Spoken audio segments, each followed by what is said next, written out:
Hello, I'm Evan, the Education Program Leader for the National Music Center, coming at you today from Studio Bell.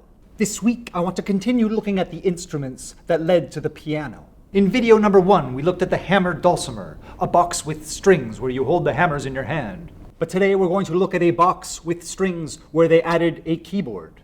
In fact, its very name is taken from 2 Latin words, clavis, key, chord, string. Put them together, and you have a clavichord.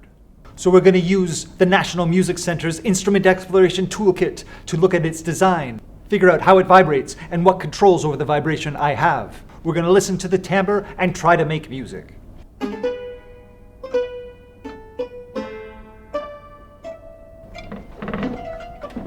Okay, I have my clavichord right here, and as you can see, it is a box. But let's open it up.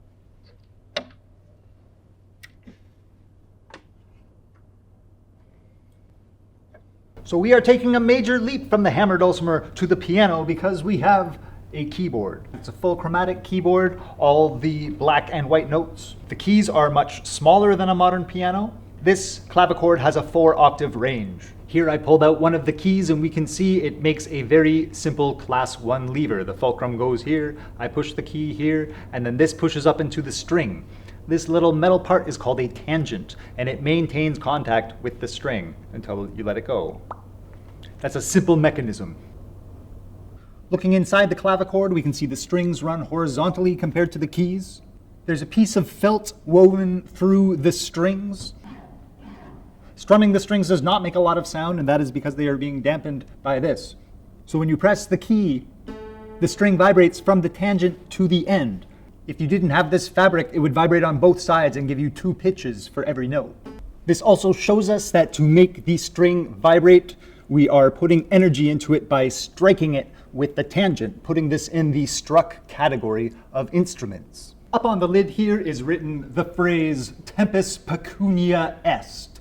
This is Latin. It was quite common at the time for instruments like this to decorate it with phrases or even paintings. What it means is time is money, or time money is. This instrument was built in the 1970s, so they're being a little bit clever by using a newfangled term in an old language. So we already figured out that we put energy into the strings by striking them, but how do we control the speed of the vibration or the pitch? Like most keyboards, my lowest pitches can be found to the left, and my highest ones to the right. How do we control the size of the vibration, or the volume? Like the hammered dulcimer before it, this instrument is velocity sensitive, which means how hard I hit the keys affects the volume. I can touch them very lightly, or I can hit them harder. Now, a lot of you noticed that wasn't a big difference in volume. I'd say the overall volume range for this instrument goes from very, very soft to soft. With so little volume, this instrument was not really practical as a concert instrument. But rather, this is the instrument that you would work at when you were composing. Most often, I think about Bach creating counterpoint late into the night, trying not to wake his 50 children.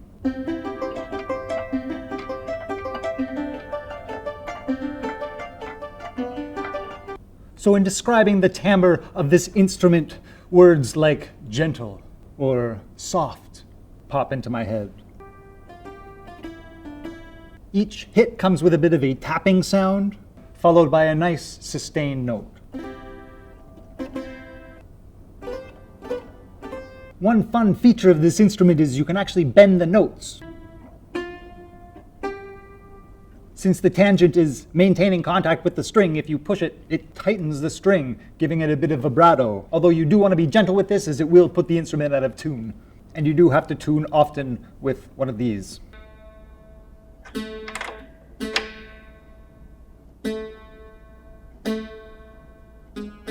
Trying to make music on this instrument, I actually find it to be quite nice.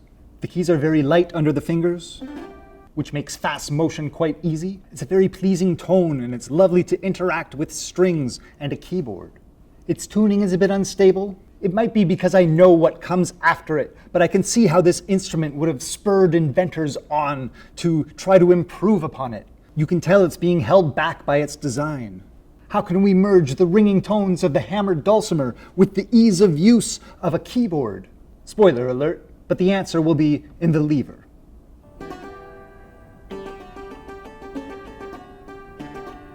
So you might be asking, if the big problem with the clavichord was the volume, why didn't someone make an amplified electric version? And you know what? Somebody did. It's called a clavinet. Clavinets started showing up in 1964, built by a German company called Hohner, who's better known for harmonicas and accordions and such. Lifting the lid of the clavinet here, you can see some of the electronic bits, including the strings and the magnetic pickup right over there. I believe at first they were built to woo classical musicians. But none of them really took interest. In fact, I'd say the life of the clavinet was pretty unremarkable were it not for one musician who really dug it. So after Stevie Wonder took a shine to it, many musicians in R&B, jazz, and funk circles liked it, although they often ran it through guitar effect pedals, like the wah pedal or a phaser. So I hope this was an interesting look at a lesser known, but quite beautiful instrument. Next week, we'll look at another box with strings that also has a keyboard attached, but it goes about making sound in a completely different way. Until then, happy exploring. Thanks for watching. Please like, share, and or subscribe. Also, the National Music Center is a charity that relies on donations, so if you have the means and feel like it, please go to studiobell.ca/donate.